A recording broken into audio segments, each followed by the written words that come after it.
শীতের সন্ধে আর হাতে একটা গরম গরম এগরোল। জানো তো, এই সমস্ত ফাস্ট ফুডের দোকানগুলো না আমাকে ভীষণ টানে। আমি নিজেকে মোটেও আটকে রাখতে পারি না। এই যেমন আজকেই দেখো না, টুকটাক একটু দরকারে বাজারে এসেছিলাম, খাওয়া দাওয়ার কোনো প্ল্যানই ছিল না। তবে এই সমস্ত ভাজাভাজি দেখে নিজেকে কি আর আটকে রাখা যায় বলো তো? চলে গেলাম, গিয়ে অর্ডারও দিয়ে দিলাম। আজকে আমি খাবো একটা এগ রোল। আজকে ওরা বললো চিকেন রোলটা বানাতে একটু সময় লাগবে। চিকেন রোলটা আমার ভীষণই প্রিয় এই দোকানে, তোমাদের সাথে অন্য একদিন শেয়ার করব।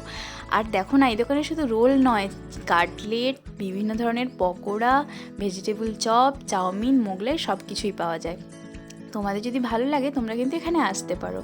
আর আমার তো এরকম এগরোল খেতে দারুণ লাগে। এগরোলটা খুব সুন্দর বানিয়েওছে, তো এবার খেয়ে দেখার পালা কেমন হয়েছে। আমার তো এরকম তুলতুলে পরোটা, ভেতরে ডিম আর স্যালাড দারুণ লাগে খেতে।